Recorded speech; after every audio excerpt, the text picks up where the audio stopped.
Welcome to Real Men Hug, a podcast for men and the women who love them. I'm Jim. And I'm Ben.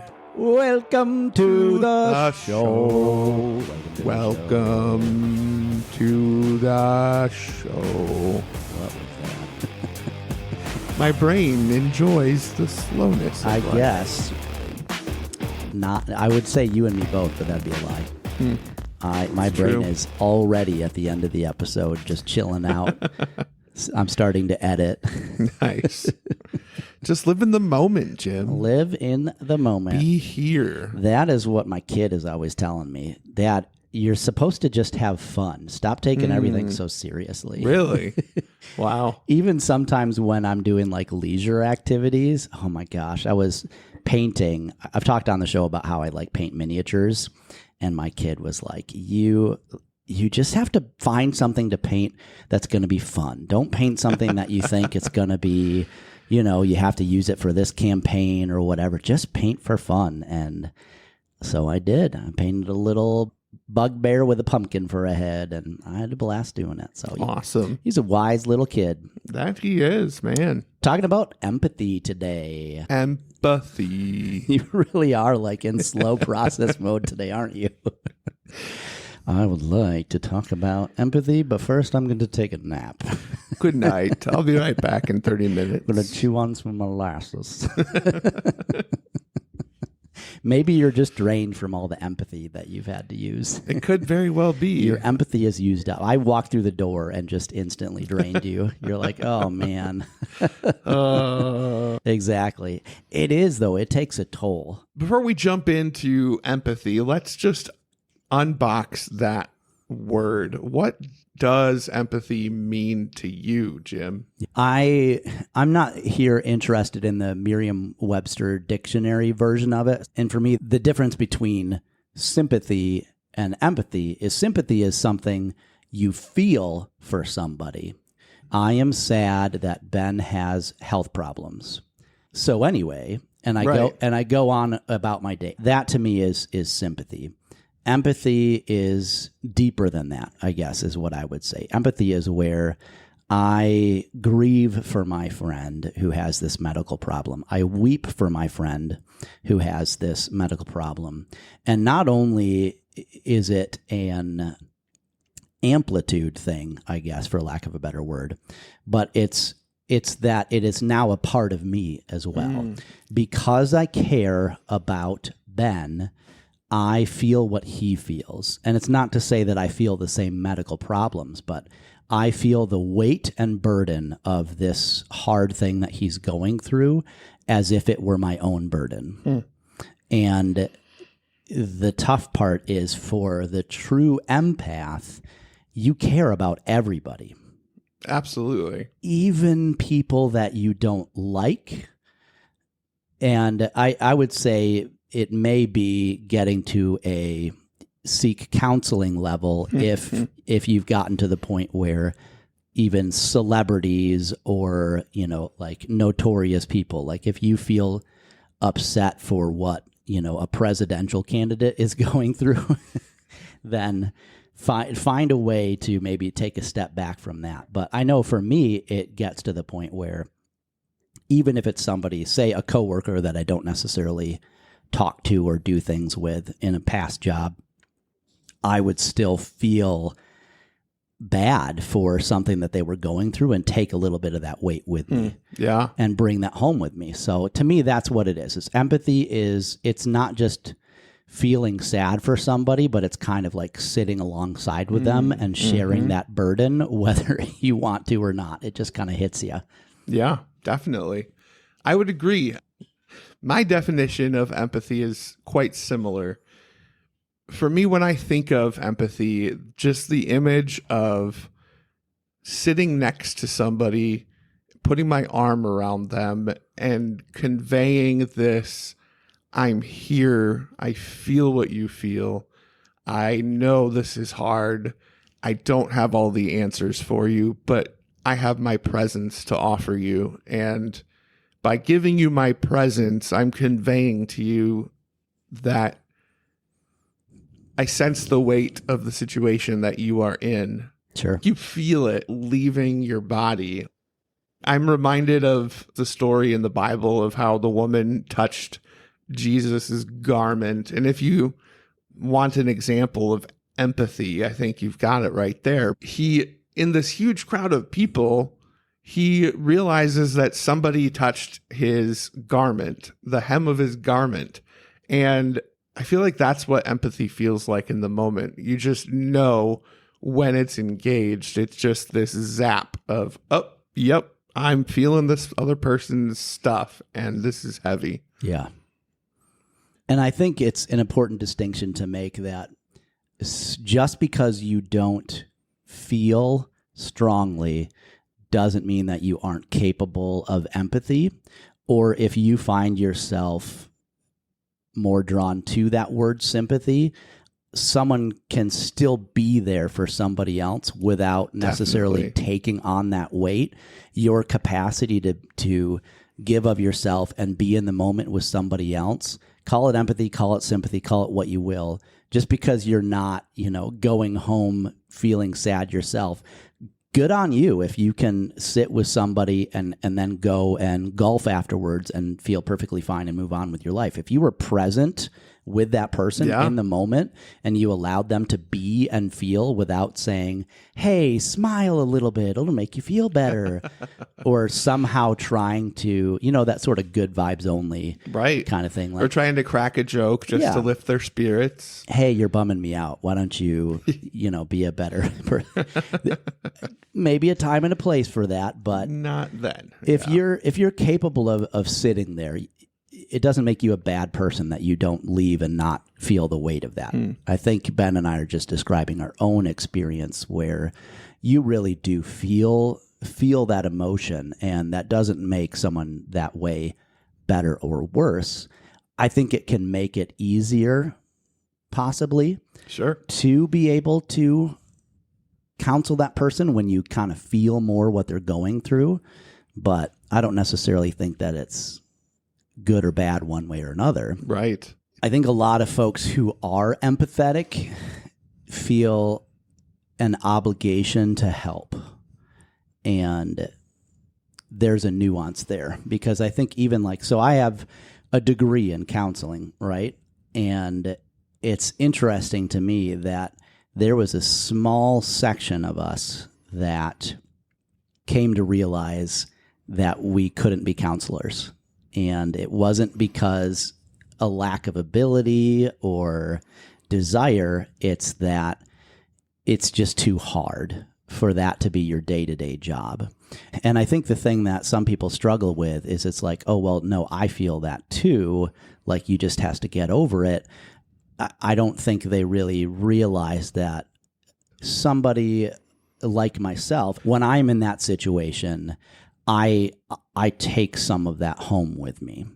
And it depends on the context and how well I know the person sometimes, but it does. And so it's this balance of it makes me feel good to help. And I want to help and I want to be involved, but I have to consider my own emotional state and my own conviction to help, which is why a lot of people are like, man, you'd be such a good counselor. Why don't you go into that?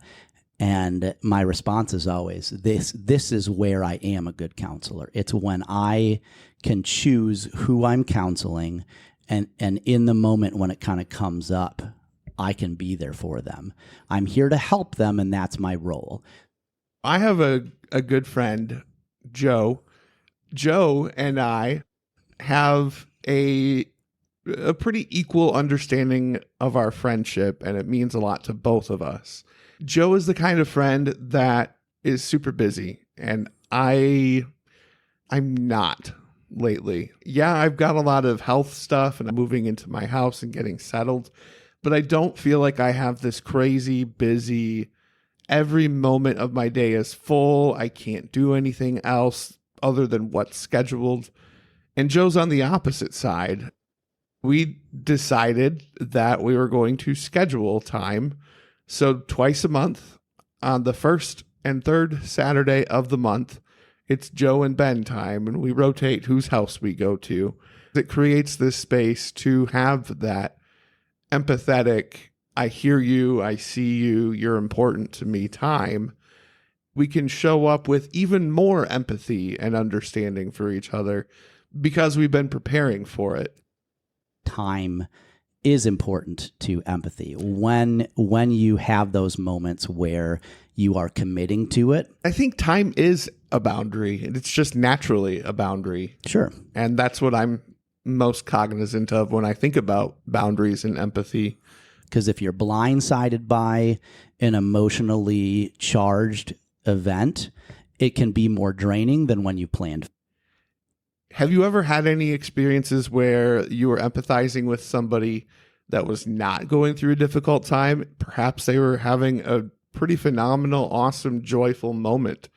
Are you able to empathize with people then just as much as you are with people who are hurting?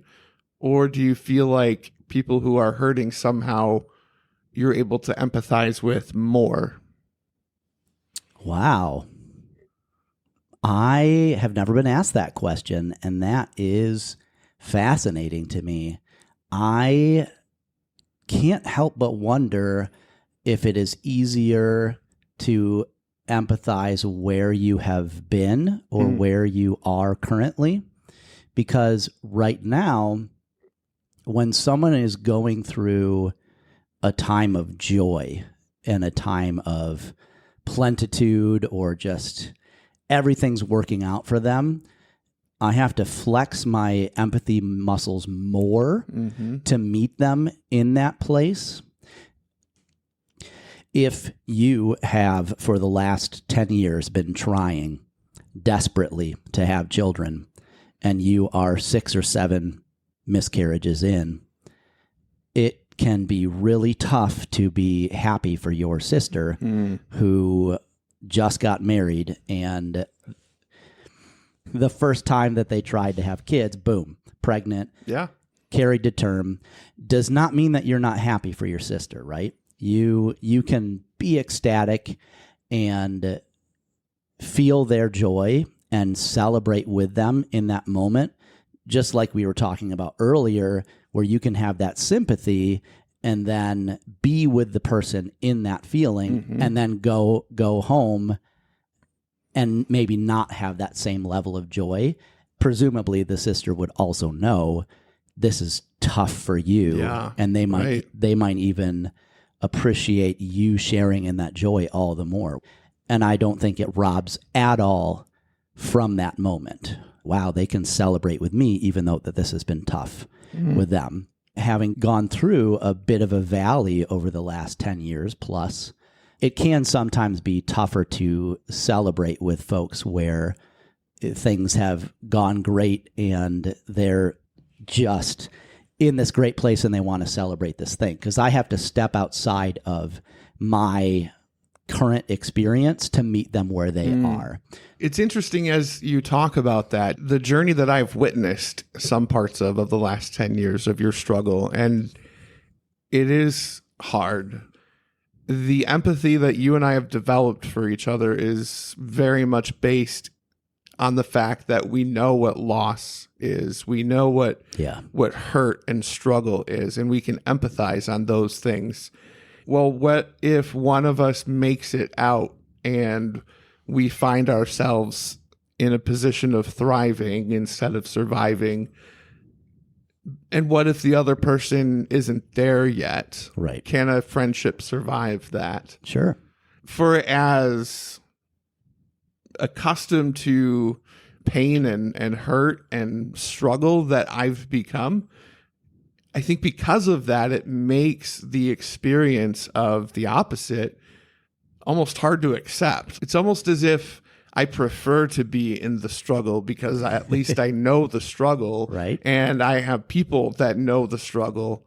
If you look at our culture and people our age, maybe I'm speaking too stereotypically or with too broad of a brushstroke, but I do feel like given everything that our country, our world has been through in the last 4 years, and just given where the economy has been and inflation and job market and everything else, it's been kind of a struggle season. Yeah. And so to have these moments of coming out of the struggle, just having the ability to choose this house over other options that we looked at, being able to make financial decisions that were just never possible before.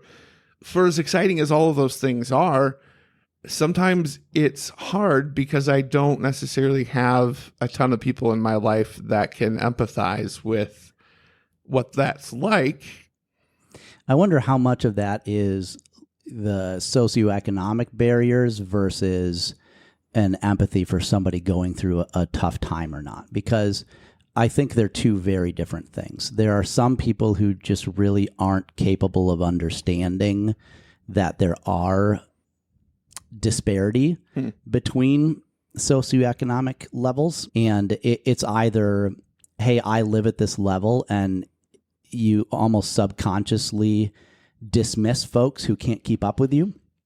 And I again don't think there's anything wrong with that. If you like to golf every weekend, you're going to become friends with people who have enough money and time, free time, to go golf.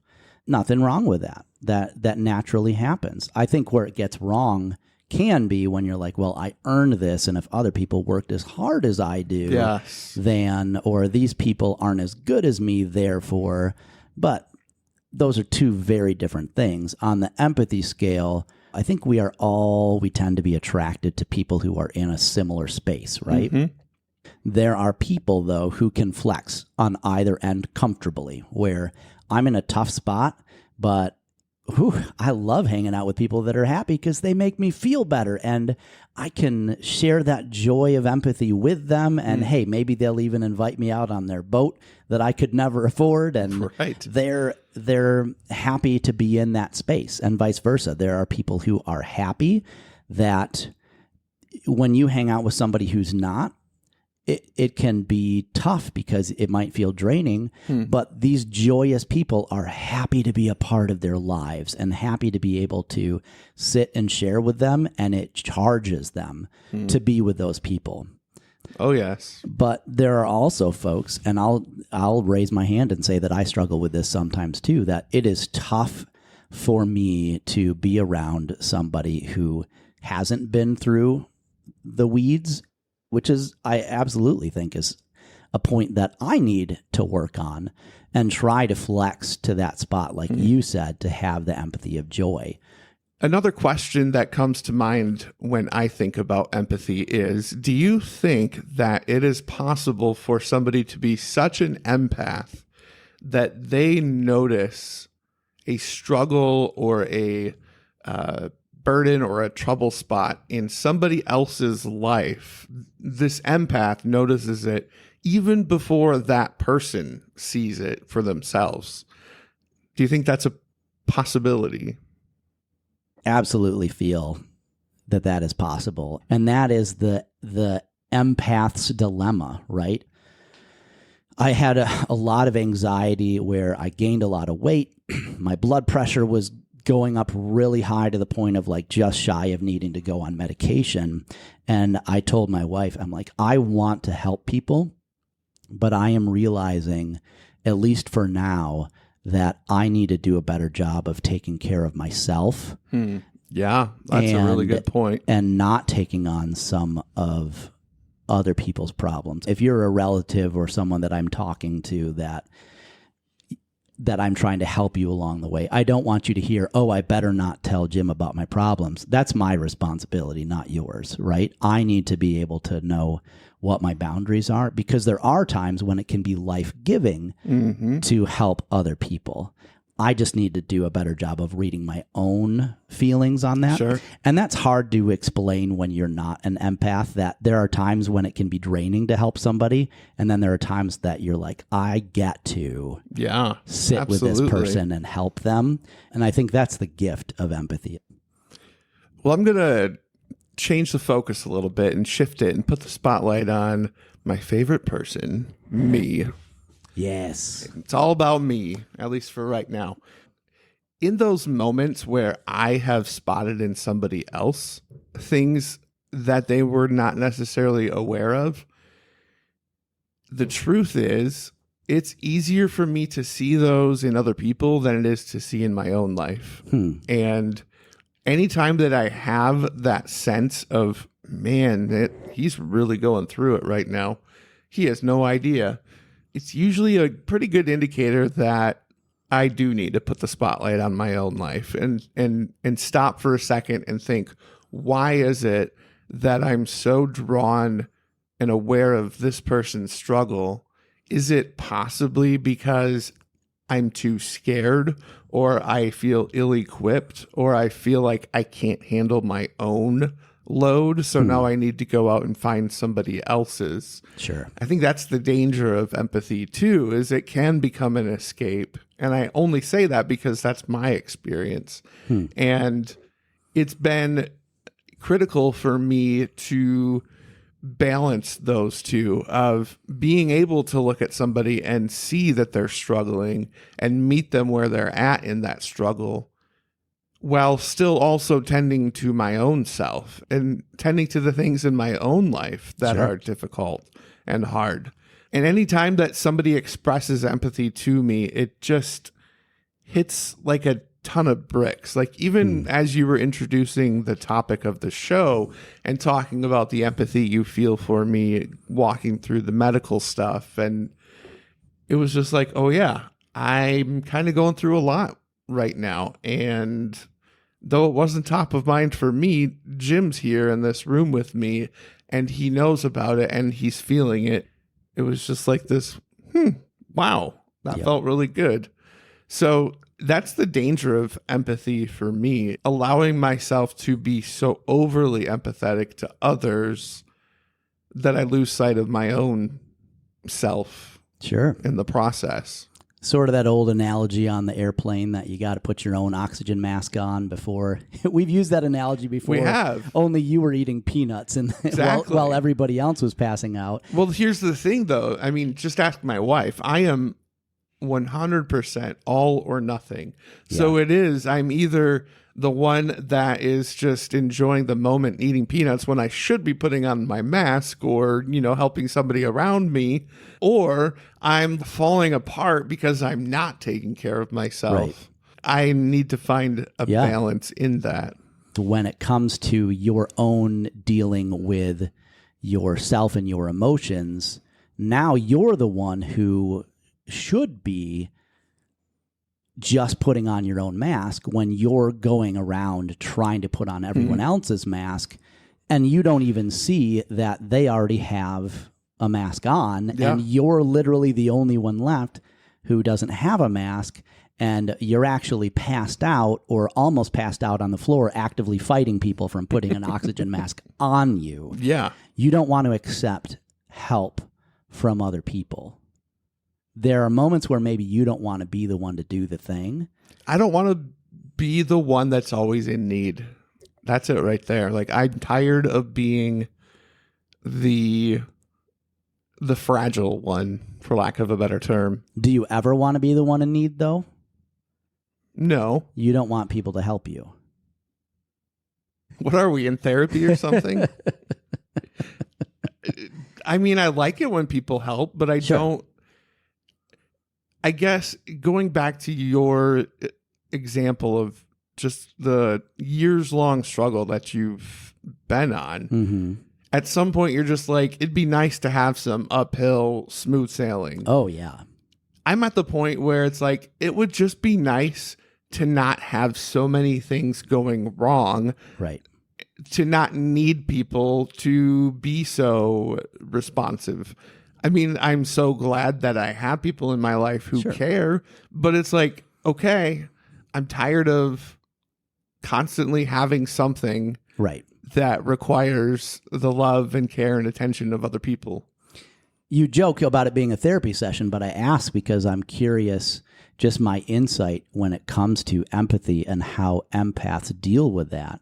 Because you're not wrong. I am absolutely in that spot where I'm sick of being the one who needs help, or it's this weird dichotomy because in some ways I feel like I'm always the one who has to like step in and be the one to help and take charge. But I also feel like, man, am I tired of this long journey? I don't want to always be the one. So sometimes you'll be critical of me, for lack of a better term, when I say something like, I'm sorry, like I don't mean to be a burden to you or whatever. You're like, Jim, stop saying that. Like it's not a burden. That's what friends do. That's what normal people do. You're talking at the top of this episode about how you have more time now. And yeah, you have these medical things, but you're dealing with them. And for the most part, things are on the up and up. Now you don't want to ask anything of anybody because you sort of feel like you had your turn. You struggle when other people feel something for you. Is that the pathological side of your empathy that is telling you, I can help other people, but I need to take care of my own stuff myself? I can see where you're coming from on that.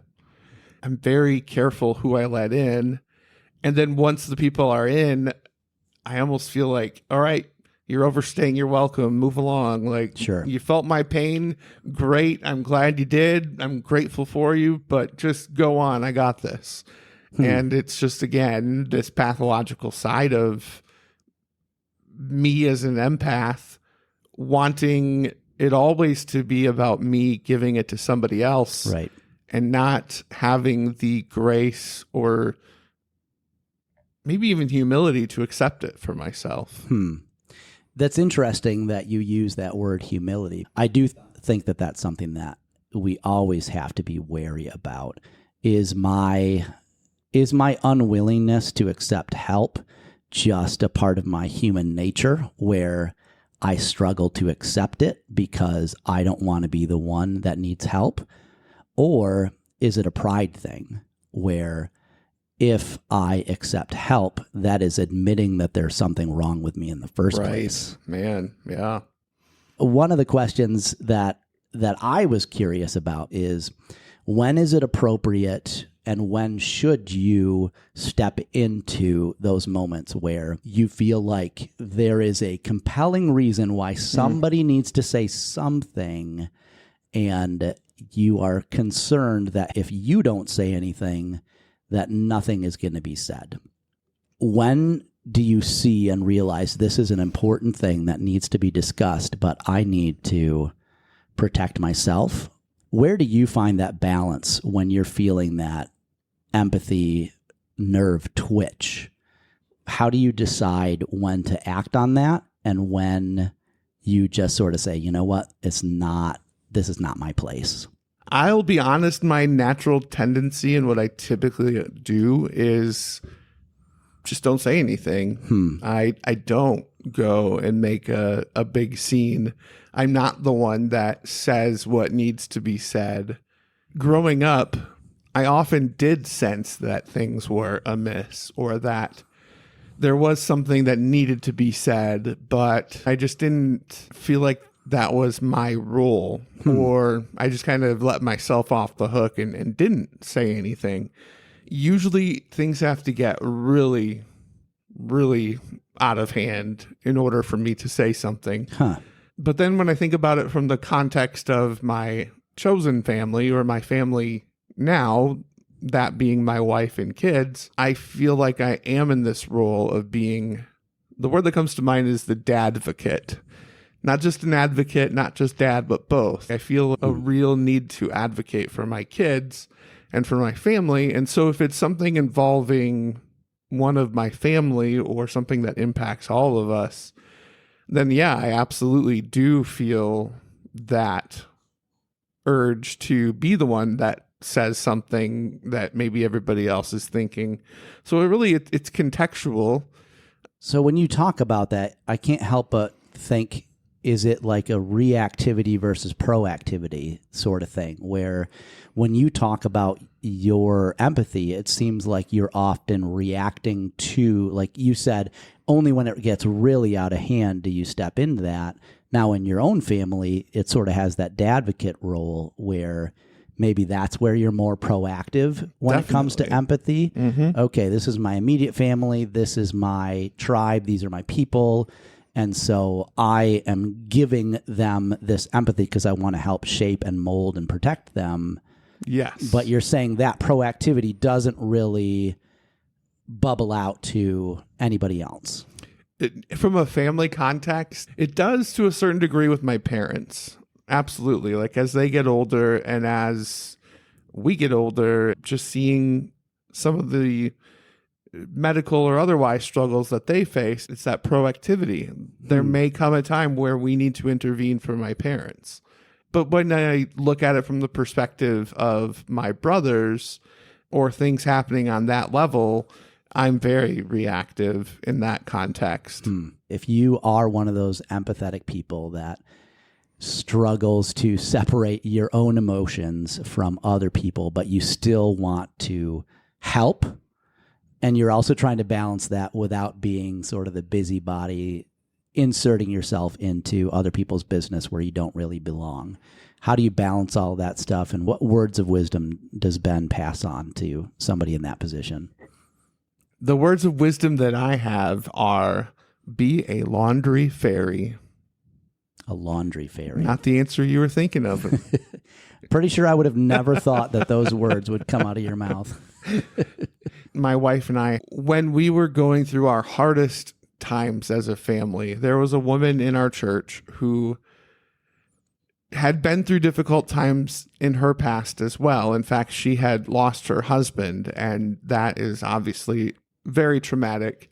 And this woman could have shown up in so many different ways, but the way that she chose to show up was so simple, but also so deeply meaningful and impactful. It was doing our dirty laundry. She was like, give me all of your laundry. I don't care how much of it there is. I don't care how gross it is. Just give it to me. I will take all of it and I will do your laundry. And she did several times. That was how she showed up. And it was so powerful for us. And so now when we see other people struggling, we just offer to do their laundry. And every time that we've done that, it has meant so much for the other person. If you are an empath and you struggle with the balance between taking care of yourself, taking care of others, how do I show up for another person, but still show up for me?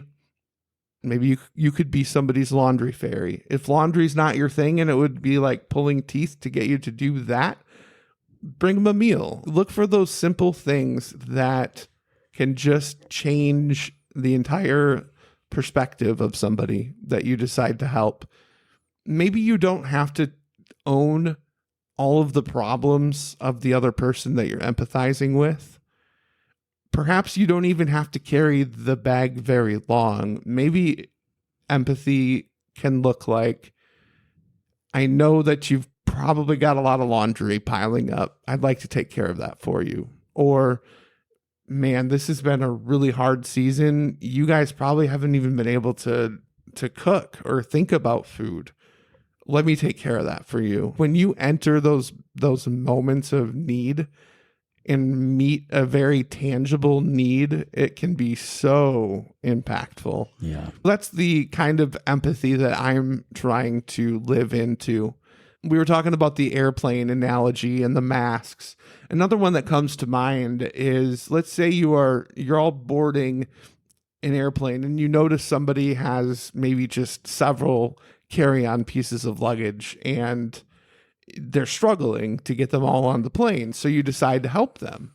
Well, then you get to your seat and everybody's stowing away their bags, but you're clutching this person's bag as you're sitting in your seat. And this person is across the plane from you, kind of looking at you like, what are you doing over there? Why do you have my bag? That's kind of weird. And I think sometimes as empaths, it's easy to hold on to other people's burdens for too long. And sometimes we just need to put them down, and Sure. that's okay. It's just all about that balance of letting go and holding on. Sure.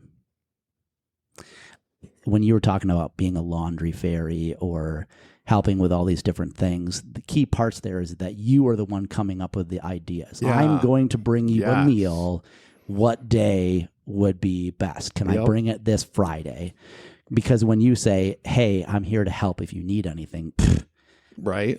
forget it. You might as well have not said anything. Right. That doesn't mean anything. That's where sympathy becomes empathy. Yeah. Right there in that moment. Yeah. Step into people's lives, being able to help each other rather than staying in our own sort of tunnel vision and being okay in that moment. I think that's where empathy lives and thrives. That's how we can help each other. Good stuff. Thanks so much for listening today. Hopefully you got some good nuggets out of this episode. Empathy and pride, humility, all that kind of stuff has this deep interplay into how we do this. But I think we all have a capacity to be able to step in each other's lives and help one another. Thanks for listening to Real Men Hug. We'll see you next time. Real men hug, and they hug because they empathize. Real men hug, but they also accept hugs from other people when they're feeling down and blue. Yes, indeed. Let's get some lunch. Let's do it. Cool.